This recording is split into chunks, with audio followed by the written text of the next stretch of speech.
The Age of Empires expandable card game is a game of conquest, enlightenment, and civilization advancement. Just like the computer game, you are the leader of a civilization that rises after the fall of Rome. Only you can lead the people out of the Dark Ages and into their place in history. Do you have what it takes to crush your foes? Based on the award-winning Microsoft computer game, Age of Empires is an expandable card game in which you will create a village, recruit military units, and research technologies. Players build their own deck based on one of 9 civilizations. As your civilization grows more powerful, you will spend resources to advance your civilization into the later ages, and gain access to more advanced technologies, units, and buildings. To win the game, players must either collect 5 relics and enshrine them in a monastery, advance to the Imperial Age and build a wonder of the world, or destroy all opponents' town centers or villagers.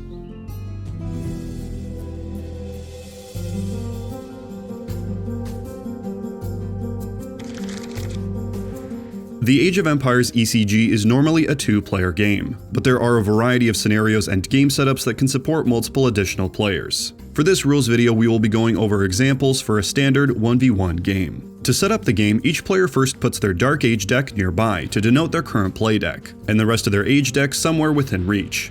There are 4 ages in the game: the Dark Age, Feudal Age, Castle Age, and Imperial Age.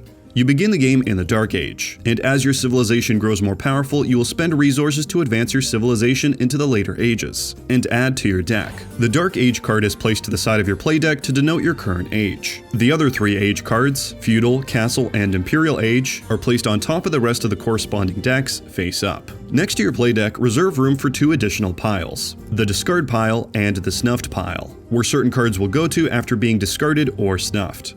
Next, place your civilization's town center card in a position close to you, face up. Afterwards, place your 3 starting Dark Age cards face down on the table in any legal configuration. We will cover village construction later, but for your first game it's recommended to choose a mill, a house, and a lumber camp as the starting face down buildings in this layout. These cards in play are in an area known as your village. Over the course of the game, you will play buildings and units to add and grow your village. In addition to your cards, you will need counters or markers in 4 different colors or shapes to represent damage, military units, monks, and villagers. Keep a pile of these nearby and place 3 of a token that represents villagers onto your town center. There are 4 resource types in the game: wood, food, gold, and stone. These resources are used to build buildings and units, research new technologies, and play most cards. Each player begins with 10 units of wood, 5 units of food, 5 units of gold, and no stone in their resource supply. It's recommended to use pen and paper to keep track of these resources. Each civilization has its own unique bonuses and traits that will affect certain rules and cards. These are written on your civilization card. Keep this card nearby so both players can reference these bonuses. Finally, each player shuffles their play deck and then draws 7 cards to make up their starting hand, and checks their civilization card for any additional starting bonuses.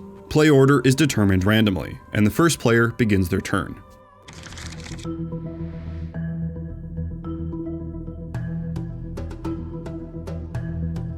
Turns are taken alternately. Each turn is broken down into the following 8 phases. During the collection and upkeep phase, you collect resources and pay any upkeep costs on cards. During the construction phase, you may play buildings, wonders, and relics. You may also begin research on technologies and do age advancement. During the movement phase, you may move your unit cards around your village, or in an opponent's village. During attack declaration, you will declare targets for attacks. Then, during attack resolution, you will calculate damage for each round of combat and remove any casualties. Next, during the enlistment phase, you may purchase or replenish any unit cards. Villagers and monks are also constructed during this phase.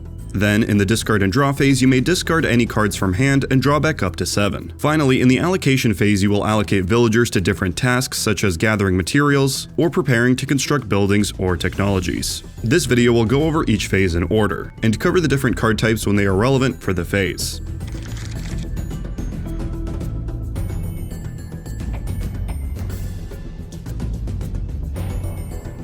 During the collection and upkeep phase, villagers are removed from resource-producing buildings, and resources are added to the player's resource supply for each villager removed. For example, if you remove 4 villagers from a lumber camp, you gain 4 wood units. Villagers are unlike any other token in the game. They gather resources, repair damaged buildings, research upgrades, technologies, and age advancement, and create new buildings. If you are ever without any villagers and are unable to create new villagers, you lose. Villagers perform one action per turn, after which they are placed in the villager pool to be reallocated during the allocation phase of the turn. The villager pool is an area of the table where used villagers are stored. Resources never expire unless used, although events may remove them from a player's supply. Upkeep, if there is any, is now paid during this phase.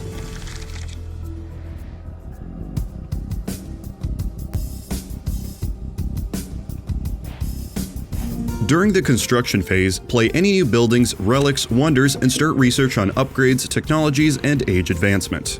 Building cards represent the structures that make up your village. These cards have a stone block background. Buildings allow you to gather resources, build units, and research new technologies. The town center is the most important building as it allows you to produce villagers. All buildings and most other cards follow a similar structure. The building's age requirement can be found along the upper left of the card. This notes which age you must be in to construct this building. Under the age requirement is the resource cost. This house costs 1 wood and 1 villager to be built. The text box contains the rarity and edition symbol, the card type in blue text, the effect that the card provides, and the stats of the cards if any. This house has 80 health points as written on the bottom. In the top right of the text box you may find a scenario point value of the card. This is only used for scenario play and can be ignored if not playing a scenario. Some buildings may also have a site of production and prerequisites. These are additional restrictions or requirements that must be met before construction of the building. To construct a new building, deduct the appropriate resources needed from the supply, and pay the villager cost on the card. To pay a villager cost, remove a number of villagers from the town center equal to the villager cost on the card, moving the used villagers to the villager pool. So, for example, if you wish to construct a house on your turn, 1 villager must have been ready in your town center. Buildings can be constructed from hand or from face down. When constructed from face down, simply turn the card face up in its current position, and pay all associated costs. Any building that is played may be used in the same turn that it is constructed. When playing a building from hand, you must choose an empty place in your village to construct it. All villages are laid out in a grid. You may have as many columns as you wish, but you may only have up to 3 ranks of buildings. Newly constructed buildings must be placed adjacent, not diagonal, to at least one other face-up or face-down building. If a building becomes separated from the rest of the village through the destruction of one or more buildings, thus ending its adjacency, the isolated building will remain in its current space. During this phase, a player may destroy, meaning discard or snuff, any buildings already constructed in their village, usually to make room for more important buildings later in the game. The only restriction is that you may not destroy any buildings that have enemy troops on them. Technologies are researched during this phase in much the same way as buildings are built, and have the same general card structure. Their cost is found to the left of the art, they have an age requirement, and often have additional prerequisites and a site of production on the bottom. However, upgrades, technologies, and age advancement all require research, and therefore also have a research cost that is in addition to their resource cost. Unlike a villager cost, a research cost is the number of villagers needed to be moved from your town center to the card being researched, rather than from a town center to that player's villager pool. A technology's effect will not be applied until research is complete, and this will happen when there are no villagers left researching the technology. This will be covered in detail during the allocation phase. All technology cards that are played are placed in an area to the side of the village, and are not a part of the village itself. This area is known as the technology upgrade area. In summary, to construct a building or research a technology during the construction phase, pay the cost listed on the card. If it is a building, deduct any resource costs from your resource supply, and pay any villager costs by putting an equal amount of villagers from your town center into your villager pool. The building goes into your village following the village construction rules, either from hand, or it is turned up from face down in your village. If it is a technology, similarly deduct any resource costs from your resource supply. But to fulfill any villager costs, put that many villagers from your town center onto the technology card, which is played from hand into your technology upgrade area.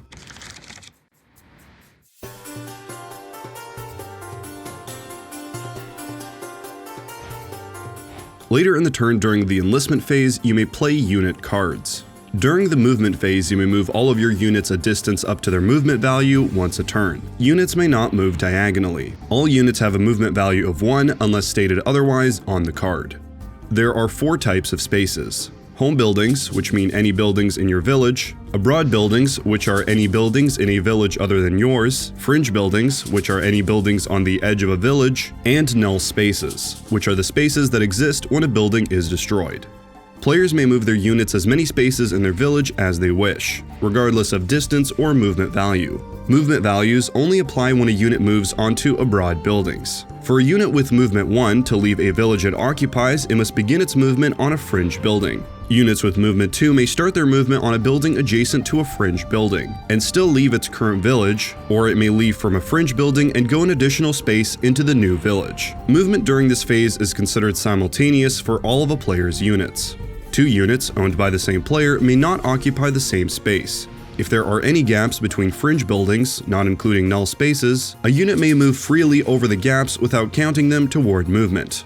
There are 2 types of null spaces: fringe and non-fringe. Non-fringe null spaces continue to count as a space when there are no units residing on it, unless it becomes a fringe null space. Fringe null spaces disappear immediately when there are no units left on the space, and if it is not adjacent to another building in the village. If this happens, any units on the null space must go to No Man's Land immediately.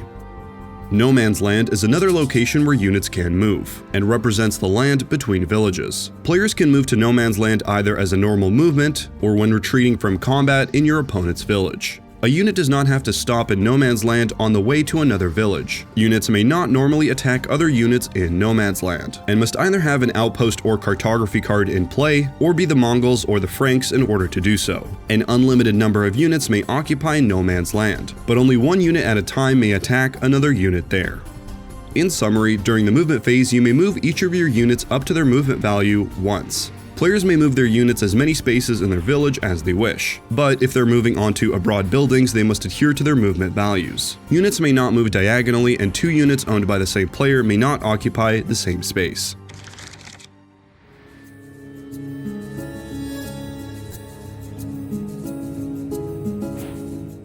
The Enlistment Phase follows the Attack Declaration and Attack Resolution phases, but to better understand unit cards, it's helpful to go over how they are constructed during this phase first.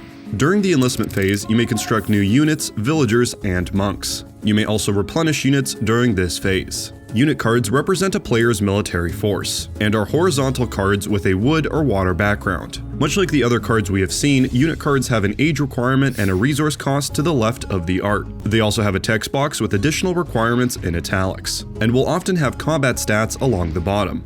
Each unit in play will have 1 to 5 tokens on it, and each token represents one of that unit type. The combat stats on the unit card pertain to the stats of each token that is a part of the unit card. For example, these 3 tokens on this militia have 8 health points and 4 attack points each.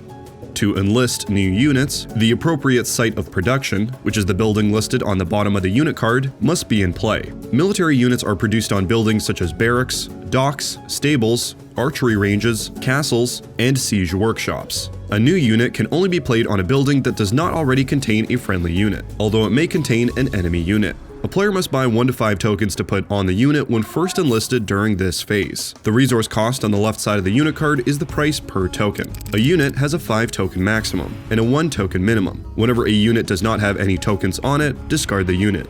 Certain buildings, such as barracks, stables, archery ranges, and castles, have a garrison value along the bottom with their other stats. The total garrison value of all of your buildings in play determines how many unit tokens you may have on the table at any time. So if you have 1 barracks in your village, you may only have 10 unit tokens on the board. If you have multiple building types, such as a barracks and an archery range, you may mix and match the types of unit tokens you are producing. Keep in mind that you must still adhere to the 5 unit token maximum per unit card.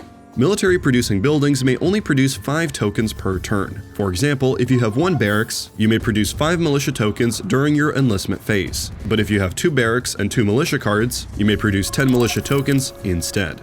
If you have a military unit that has less than 5 tokens on it, possibly as a result of combat or simply not choosing to construct 5 tokens, you may replenish tokens on that unit without a new unit card. Players may only add tokens to units that are in their village, but the unit card does not have to be on the appropriate site of production to receive new tokens. For example, a militia unit does not have to be in a barracks to have more tokens added to it. Additionally, to replenish tokens to a unit, the unit must not have moved or have participated in a battle during the turn. Remember that in a turn, the enlistment phase is after the movement phase and all combat phases. If all of these conditions are met, to replenish, simply pay the resource cost of the unit card in however many multiples of unit tokens you want to add to the card. Keep in mind that you must adhere to both your garrison limit and the 5 unit token maximum per unit card.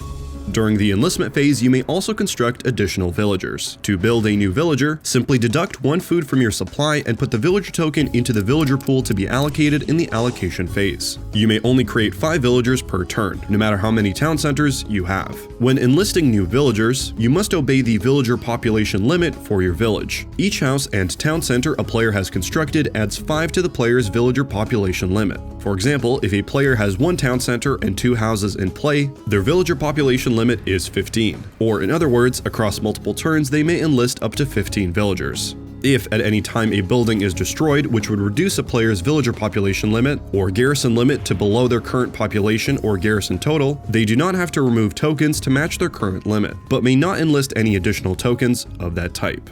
In summary, during the Enlistment Phase you may construct units, villagers, or replenish tokens on existing unit cards. To construct a unit, put the card on an appropriate site of production that does not already have one of your unit cards there, and pay the resource cost up to 5 times but with a minimum of 1, and put that many unit tokens on the card to represent the amount of forces on the unit. Units may not have more than 5 tokens, and if they're ever below 1, discard the unit. To replenish tokens, the unit card does not need to be on the appropriate site of production, but does need to be in your village, and not have moved or participated in a battle that turn.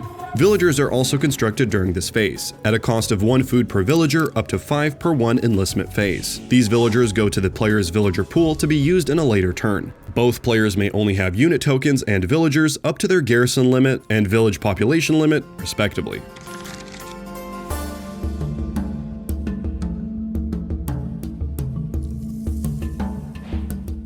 Attack declaration happens after the movement phase. When a unit moves onto a space with an eligible target, the unit may declare an attack during this phase. Eligible targets include enemy buildings, villagers, and units. A unit can declare only 1 target per turn, and all declarations must be made before any attacks are resolved. Assisted attacks are also declared in this phase but will be covered later. Villagers have combat stats that are written on your town center, and are eligible to declare an attack during this phase as well, but they must not have completed an action prior to the attack declaration phase, and be in the same space as an enemy unit. Once all attack declarations have been made, before the attack resolution phase, the defender declares which units or villagers will defend, or which units will fast respond. The option to fast respond is present when a defending unit is on an adjacent and non-diagonal space to the location of an attack. This involves the defender moving to the adjacent location, which is 1 space away, and becoming the new target of the attack. A unit may not fast respond onto a space where there is another defending unit, since this would violate the rule of only having 1 friendly unit per space. You can also only fast respond in your own village. If a space already contains a different, viable target for the attack, like in the case of villagers and a unit card being present in the same space, then either of those may be declared as the defenders. To reiterate, there are 3 targets that a unit can declare attack against, but only certain targets can become new defenders depending on who the target is. For an explanation of all options, here is a common example with all 3 target options in 1 space. An enemy militia unit moves onto a farm containing 5 villagers and an archer unit. The militia can target the farm, the villagers, or the archer. If the militia targets the farm, the defending player can let the attack go through, or defend with either the villagers or the archer. If the villagers are the target, either the villagers must fight or the archer may step in and defend the villagers. If the archer is targeted, the archer must fight the militia. You can think of this as a hierarchy, with buildings at the bottom, then villagers, then units. Only a level above something can be declared as a new defender depending on what the target is. When villagers or units step in and defend, they all defend and become the attacking unit's new target. Units can only be targeted for or participate in 1 combat per turn. Bombardment is excluded from this rule, and will be covered later.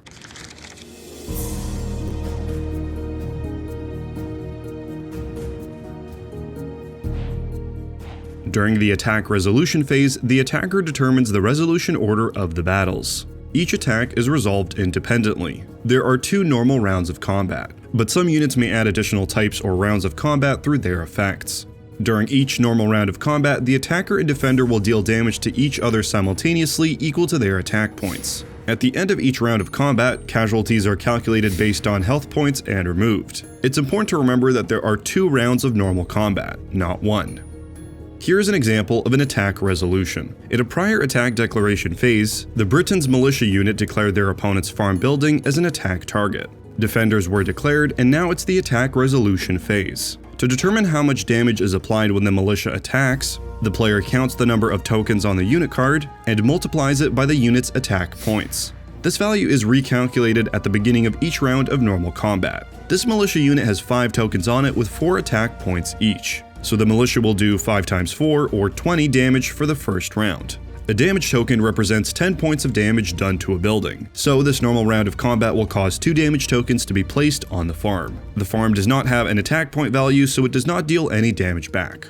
In the second normal round of combat, the militia unit does another round of damage. And since there were no changes to its token amount or attack points, 2 more tokens are applied to the farm. The farm now has a total of 40 points of damage, or 4 damage tokens, which exceeds its health value. The farm is now destroyed and its owner discards it to their discard or snuff pile. When damaging a building, damage each round is always rounded down to the nearest 10. So, for example, if the militia only had 4 tokens on the unit, they would put 1 damage token on the farm each normal round of combat. To calculate damage for a unit versus unit combat, take the number of tokens on the unit card multiplied by the unit's attack points for each unit. Damage is done simultaneously to each unit involved in battle. To determine casualties, divide the total damage dealt to the unit by the unit's health points, and remove an amount of tokens equal to the result, rounded down. Casualties are taken simultaneously at the end of each round of normal combat, and any remaining damage in a round is lost after casualties have been taken. For example, this militia unit with 5 tokens, who each have 8 health and 4 attack, are attacking a scout cavalry, who also have 5 tokens, but with 10 health and 5 attack. In the first normal round of combat, the militia will do 5 times 4, so 20 damage to the scout cavalry, and the scout cavalry will do 5 times 5, so 25 damage back to the militia. We have determined damage, so now we determine casualties. The militia have taken 25 damage and divide it by their total number of health points present per unit, which is 8. A simple way to think about this is to calculate how many times the health point value of each token can go into the total amount of damage evenly. In this case, the most 8 can go into 25 is 3, so 3 unit tokens are removed from the militia.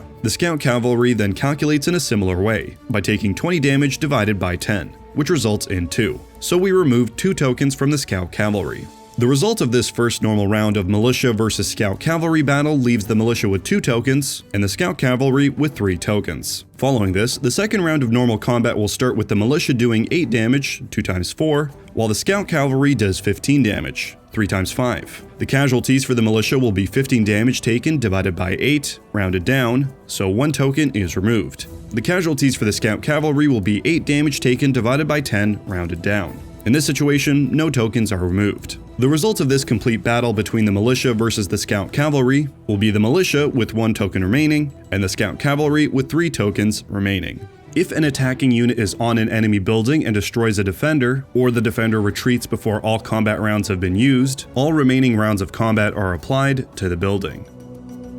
Unit versus villager combat works the same as unit versus unit combat. Likewise, villager versus unit combat is declared during the attack declaration phase, and then resolved during the attack resolution phase, but only when the villagers are on a building with an enemy unit that has not been attacked that turn. Additionally, villagers that have performed an action such as collecting before the attack resolution phase may not attack a unit.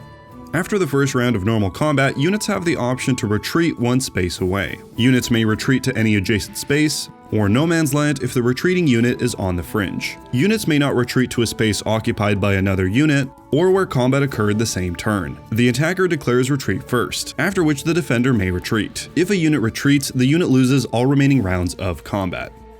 In summary, after all attackers and defenders are declared during the attack declaration phase, the attacker determines the order of battles in the attack resolution phase. Normal combat happens in 2 rounds. To calculate the damage a unit deals, simply multiply its attack points by the amount of unit tokens and deal damage to the target. If the target is a building, round the damage down to the nearest 10 and put that many damage tokens on the unit per 10 damage. If the target is a unit, divide the damage by the number of total health the unit has and round down, removing that number of casualties after each round of combat. Units have the option to retreat 1 space away after the first normal round of combat. Remember that there are 2 rounds of normal combat, and remember to discard or snuff any buildings that have damage equal or more than their health, or units that no longer have any unit tokens left on them.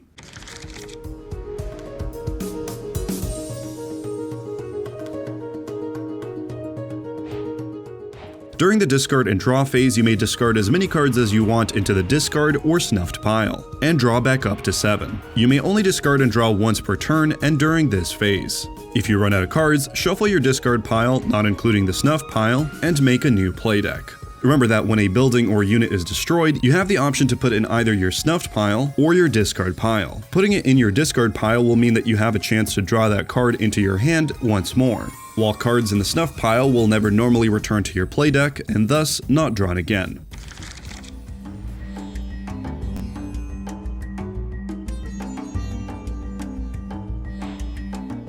During the allocation phase, first take any villagers remaining in your village and add them to your villager pool. Also remove one villager from every card you are researching and place it in the villager pool as well.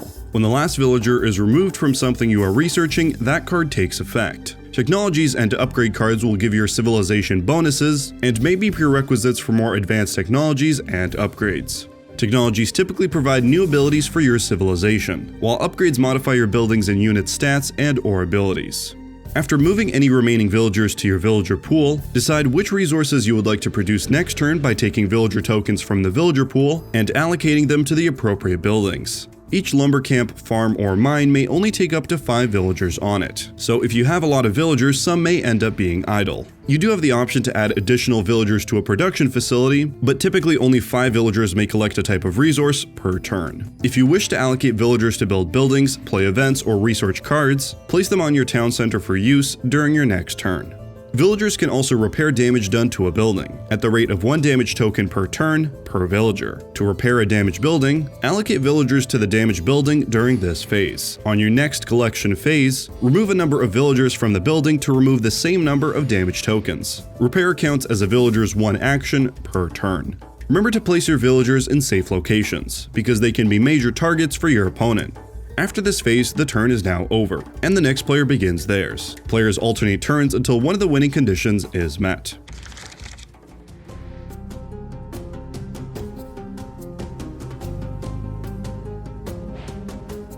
Event cards have a parchment background and represent special occurrences in the game. Events usually only provide a one-time effect, and typically have a resource cost and age restriction. Event cards may only be played on your turn, unless the card says play anytime on it. When played, the effect of the event takes place immediately. When an event is played during your turn, it must be played before the discard and draw phase. Some events require payment of resources to remove them from play or move them to another player. These costs may not be paid until your turn, and not until after the upkeep phase. Villager costs for events must be paid for from the town center, much like construction costs for buildings or research costs for technologies. All events will go to the snuffed pile after being played, so each copy of an event can only be played once per game. Some event cards have the keyword attachment and are a special subclass of cards that attach to units or buildings, and will affect the attached card until it is destroyed. Keep in mind that you will need to allocate villagers to your town center in a prior turn to pay the cost for event cards, and events will always go to your snuffed pile after being played.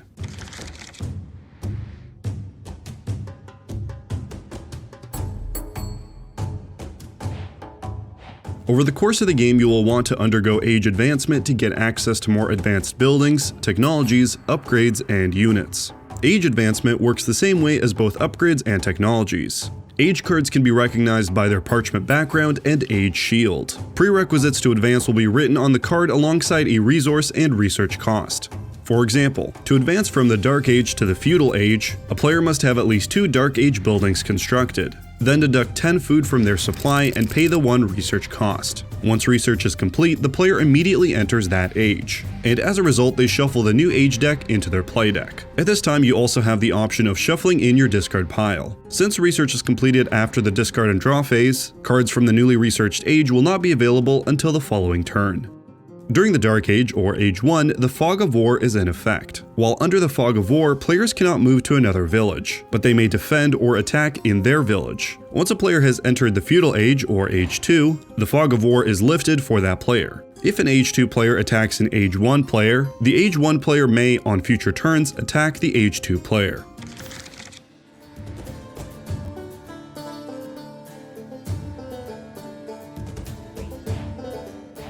Range combat consists of a range round before the 2 rounds of normal combat, and is only applied to units and villagers, not buildings. Units that have ranged combat are denoted by the symbol for range attack along the bottom of the card with the other combat stats. Archers are the most common units that have ranged combat. If a unit has no ranged combat, they will not do damage in the range round. Like regular combat, all ranged combat is done simultaneously. To calculate damage in the range round, multiply the range attack by the number of tokens on the unit card. For example, these archers have 6 health, 5 range attack, and 4 attack points. So 5 archer tokens multiplied by the 5 range attack would deal 25 damage in the range round. After the range round is complete, the first normal combat begins, and damage is determined by attack points as usual. Attacking archer units also have the option to hit and run, applying their range damage and then retreating after the range round. Defending archers do not have this option, and can only retreat until after the first round of normal combat. Certain units, like cavalry units, with the exception of cavalry archers, have the ability to negate the range round. If this were to happen, archers may not hit and run against these units.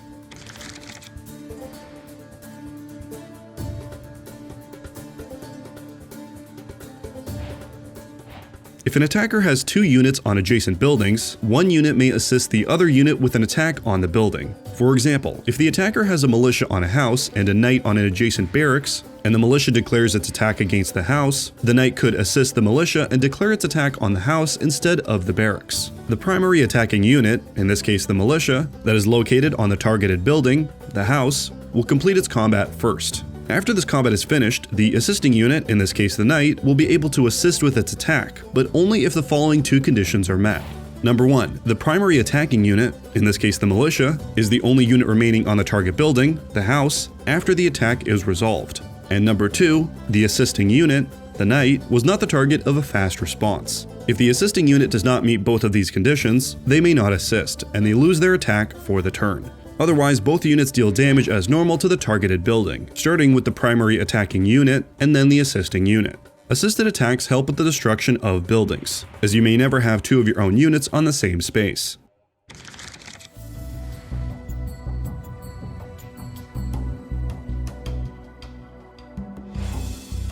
Siege units are the products of the Siege Workshop. These are special, powerful units and may only have 1 token per card in play at any given time. Some siege weapons have additional special attack type terms written on the bottom of their card, next to their health points. One of these is Bombardment. A siege unit with Bombardment allows the unit to attack buildings, villagers, or units from a distance. The bombardment value tells you how many spaces away you may attack. However, this attack must be in a straight line, not diagonally. Siege units in No Man's Land may attack buildings on the opponent's fringe, but are open to attack themselves, even without cartography or an outpost, which are cards that explicitly allow attack there.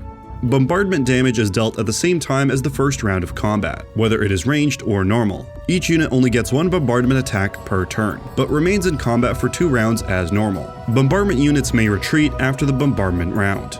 Minimum distance is another factor in determining siege unit attacks. Minimum distance will be written on the siege unit card, and describes how far a siege unit must be from its target to bombard.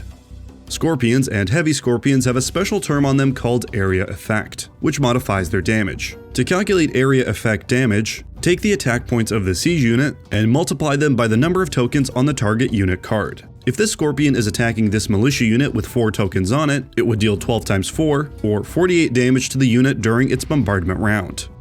While generally units can only be targeted for or participate in 1 combat per turn, bombardment is excluded from this rule. Therefore, a defending unit may be bombarded upon as many times per turn as there are eligible attacking bombardment units. However, each attacking bombardment unit, towers, siege, and ships, can only bombard once per turn, and are the only kinds of units that do not have 2 normal rounds of combat. As an additional rule, villagers may not defend against siege units.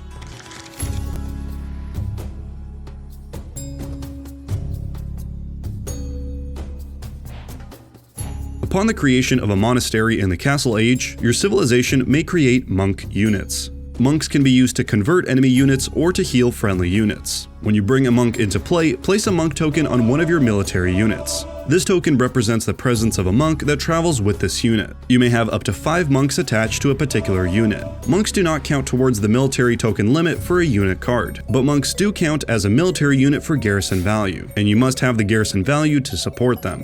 You may only build up to 5 monks per turn, regardless of the number of monasteries in play, and monks may not be attached to any card that says 1 token per card like siege units. When combat damage is assigned, the attacker may choose to kill off the defender's monks instead of military units. If a military unit loses its last token but still has monks attached, these monks keep the unit alive and in play. The unit may later be retreated to your village and reinforced. Unless otherwise noted, monks cost 3 food to create during the Enlistment Phase, and have 3 health points and 0 attack points.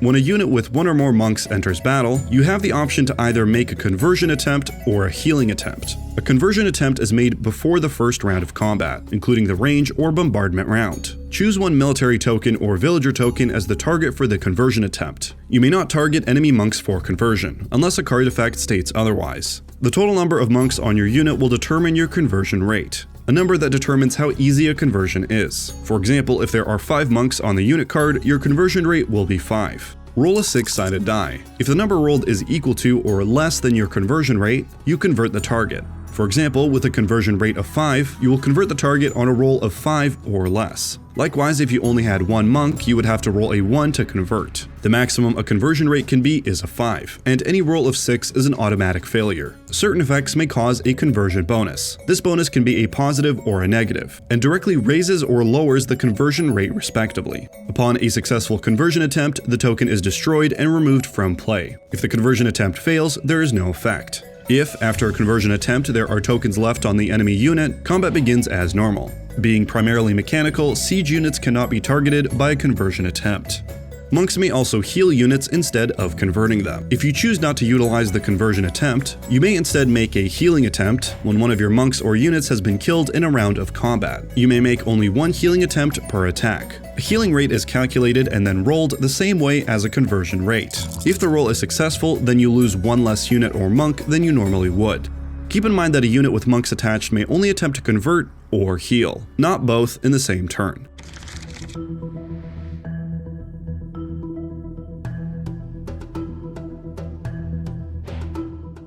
Relics are a special type of card that represents some of the greatest cultural, religious, or scientific artifacts uncovered from the ashes of time. There are 9 different relics in the game, and they can be recognized by their red tapestry background. Relics are played by players and then gathered from no man's land by monks to be later enshrined in a monastery. Gathering 5 different relics and enshrining them in your monasteries for 6 turns is one of the victory conditions of the game.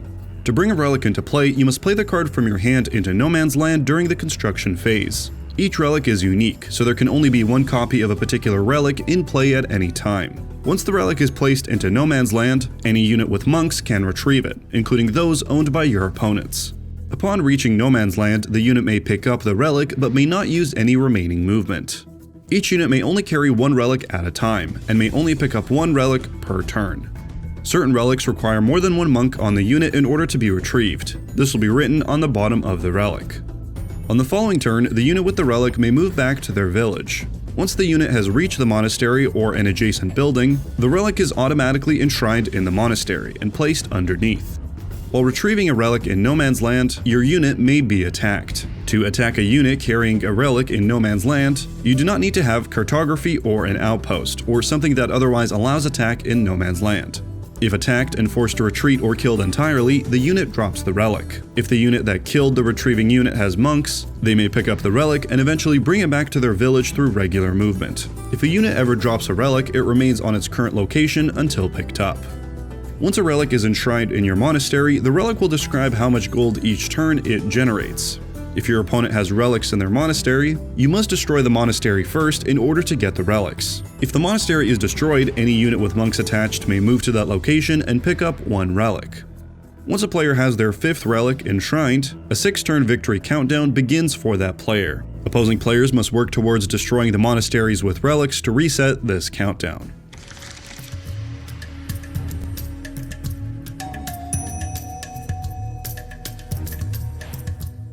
Wonder of the World cards have a full card picture as their background, and are buildings in all aspects except construction, which takes multiple turns. Each civilization has their own specific wonder, and they all have a very high resource cost to construct.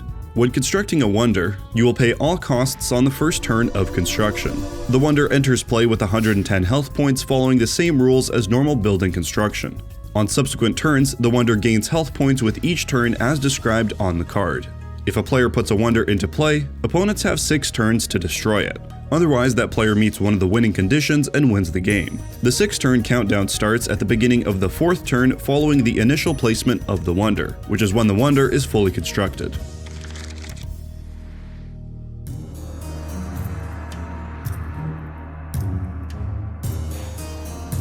There are 3 ways to win the game. The first is to destroy all enemy town centers or villagers. When you destroy your opponent's final town center, that player is immediately eliminated. Also, if after destroying all of an opponent's villagers, that player cannot create additional villagers by the end of their next turn, that player is eliminated. The second is to advance to the 4th or Imperial Age and create a Wonder of the World and have it survive 6 turns. A wonder takes 4 turns to construct. At the beginning of the 4th turn, the wonder construction is complete and your opponents have 6 turns to destroy your wonder. If they do not, you win. The final way to win is to gather 5 different relics and enshrine them in your monastery for 6 of your opponent's turns. Relics are unique, therefore only 1 copy may be in play at a time. Once the 5th relic is enshrined, the 6-turn victory countdown begins, and if it is not reset, you win the game.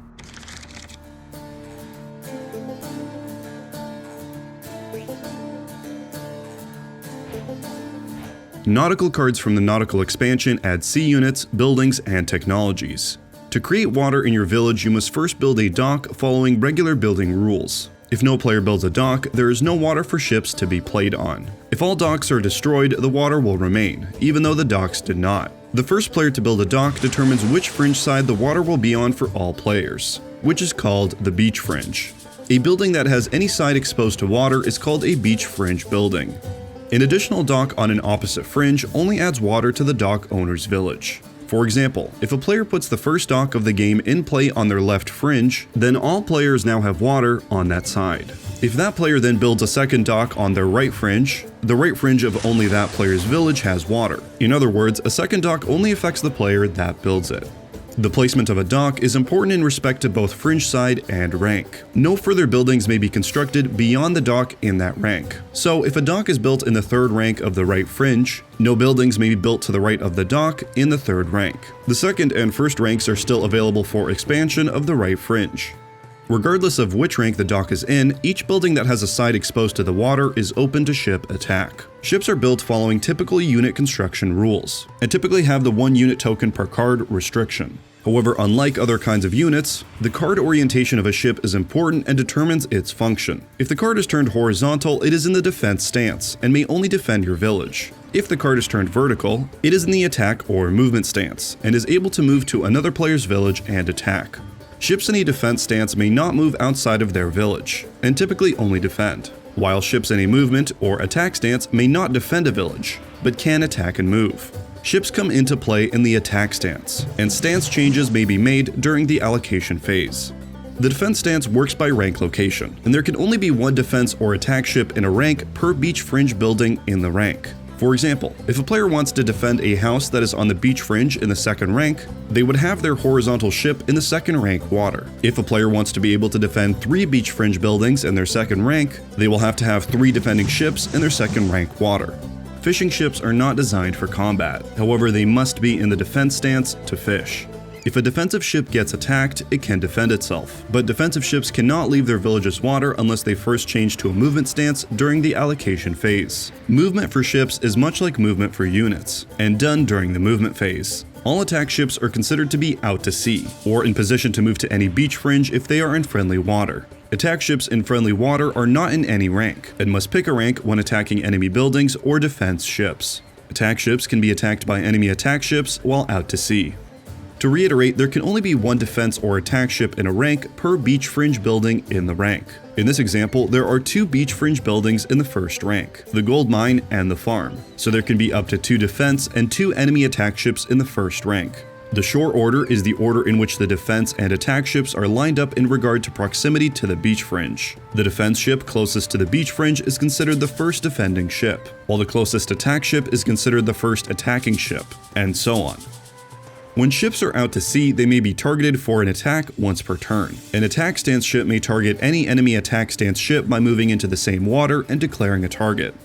When ships target defended buildings, the order is resolved in shore order. In this example, the first attacking ship must declare attack first, while the first defending ship will declare if fast responding. Next, the second attacking ship will declare its attack, while the second defending ship declares its action. If the first defending ship does not fight or fast respond, the first defending ship can declare an action to the attack from the second attacking ship, before the second defending ship has a chance. Ships may only attack from the beach fringe. A ship with bombardment 0 can only attack beach fringe buildings. The higher the bombardment, the more buildings away a ship can attack. When attacking a non-beach fringe building with a ship, the standard method for determining available bombardment targets is used. The same bombardment rules that apply to siege units apply to ships. The only two exceptions are that defense ships can fast respond or counterattack with their bombardment, and ships can attack any beach fringe buildings in their current rank, regardless of distance. When a defending player has both a land unit and a ship defending a building, the land unit will typically only defend against a land unit attack, and the ship will typically only defend against a ship attack. Land units may still attack any fringe building whether it's beach fringe or not. Land units may also attack any enemy units that are on the beach fringe. Each stance has advantages. Defense ships can defend both attacks on itself and on buildings in its rank, but cannot move to another village. Attack ships can move to another village to attack either enemy ships, units, or buildings, but can only defend an attack against itself. The choice of stance is vital to success.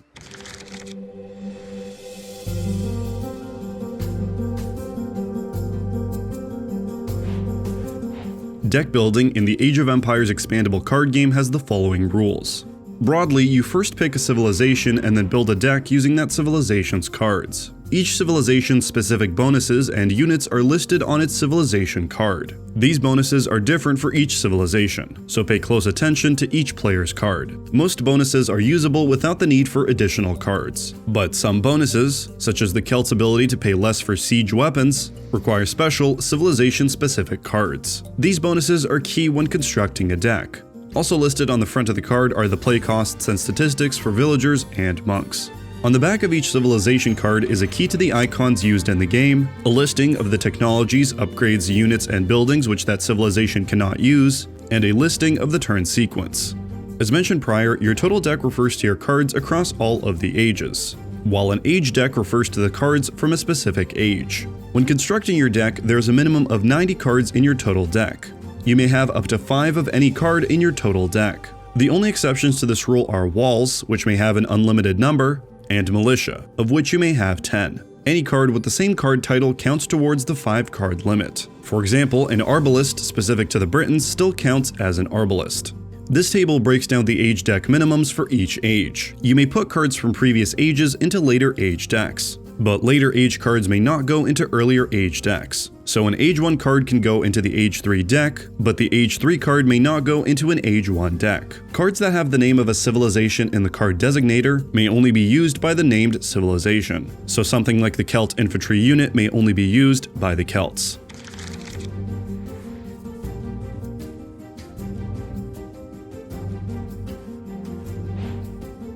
The scenario point system that is built into the cards will allow you to create your own custom games, and if you wish, to play shorter games by starting in later ages. All cards that have a scenario point value will have the points on the card. Scenario points are listed in the small red flag icon on unit, technology, building, and upgrade cards. There are no scenario points on event cards, as they cannot be purchased in a point-based game. When you play a point-based game, each player or team will start out with a specific number of points worth of cards in play. There are two different types of games that may be played using the point system: general and defined. General games have a point pool that's allowed to be spent on cards in any way you see fit, while a defined game grants points to be spent on a specific distribution of categories. Some custom games also allow team play. In these, you're allowed to gift resources to another player, provided you both have a market in play. The rulebooks linked in the description describe examples and further rules for different custom and scenario game types.